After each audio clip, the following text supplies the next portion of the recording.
নমস্কাৰ ফৰালিছ ইনফো চেনেলৰ অন্য এটা গুৰুত্বপূৰ্ণ ভিডিঅ'লৈ আপোনালোক সকলোকে স্বাগতম জনাইছোঁ। এটা নতুন স্কলাৰশ্বিপ আহিছে ছাত্ৰ-ছাত্ৰীসকলৰ বাবে ৰিলায়েন্স ফাউণ্ডেশ্যন স্নাতক বৃত্তি 2024-25।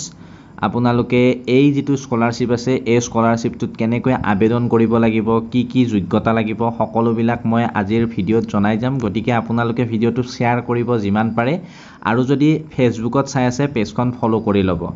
এতিয়া গুৰুত্বপূৰ্ণ কথাটো হ'ল ৰিলায়েন্স ফাউণ্ডেশ্যনৰ স্নাতক বৃত্তি 2024-25 ছাত্ৰ-ছাত্ৰীসকলক সফল পেছাদাৰী হ'বলৈ আৰু তেওঁলোকৰ সপোন বাস্তৱায়িত কৰিবলৈ সক্ষম কৰিবলৈ চেষ্টা কৰে। নিজকে আৰু নিজৰ সম্প্ৰদায়ক উন্নীত কৰা সম্ভাৱনা মুকলি কৰি ভাৰতৰ ভৱিষ্যত আৰ্থ-সামাজিক বিকাশৰ দিশত অৰিহণা যোগাবলৈ এই যিটো স্কলাৰশ্বিপ আছে এই স্কলাৰশ্বিপটোত কেনেকৈ আবেদন কৰিব লাগিব সেও মই জনাই আছোঁ। আৰু প্ৰথমতে মই এতিয়া আপোনালোকক জনাই যাম যে আপোনালোকে এই যিটো বৃত্তি আছে এই বৃত্তিটোত যোগ্যতা কি লাগিব বা কোনসকলে আবেদন কৰিব পাৰিব। ইয়াত চাব, ছাত্ৰ-ছাত্ৰীসকলে স্বীকৃতিপ্ৰাপ্ত ভাৰতীয় প্ৰতিষ্ঠানত যিকোনো ধাৰাত পূৰ্ণকালীন নিয়মীয়া অৰ্থাৎ স্নাতক UG অৰ্থাৎ ডিগ্ৰীৰ প্ৰথম বৰ্ষত নামভৰ্তি কৰিব লাগিব। তাৰপিছত কৈছে ন্যূনতম 60% নম্বৰ লৈ দ্বাদশ শ্ৰেণীত উত্তীৰ্ণ হ'ব লাগিব, অৰ্থাৎ ক্লাছ 12ত ফাৰ্ষ্ট ডিভিজন পোৱা হ'ব লাগিব।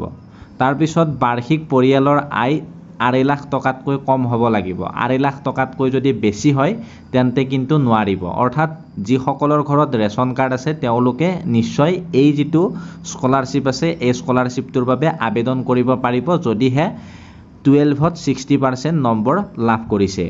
আৰু লগতে আপোনালোকে ইয়াত মন কৰিব পুৰস্কাৰ ডিগ্ৰীৰ সময়ছোৱাত প্ৰায় 2 লাখ টকা পৰ্যন্ত দিয়া হ'ব। আৰু আবেদনৰ শেষ তাৰিখ হৈছে 6 অক্টোবৰ 2024। আৰু বেছি দিন নাই, কৰি ল'ব পাৰিব। আৰু এপ্লিকেশ্যনৰ মুঠ ইয়াত দিয়া আছে, আপোনালোকে চাই লওক। ইয়াতে অনলাইনৰ জৰিয়তে কৰিব পাৰিব এই ৱেবছাইটটোত, আৰু ৱেবছাইটৰ লিংকটো মই দি ৰাখিছোঁ ডেছক্ৰিপশ্যনত, আপোনালোকে ডাইৰেক্টলি কৰিব পাৰিব তাৰ পৰা।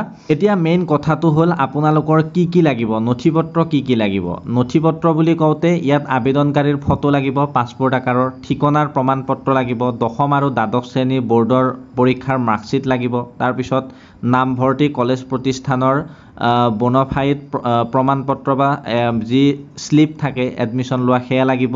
তাৰপিছত গ্ৰাম পঞ্চায়ত বা আপোনালোকৰ ward councillor, sarpanch, SDM, DM, CO, তহবিলদাৰ এইবিলাকৰ দ্বাৰা প্ৰদান কৰা আয়ৰ প্ৰমাণপত্ৰখন লাগিব, অৰ্থাৎ ইনকাম চাৰ্টিফিকেটখন লাগিব।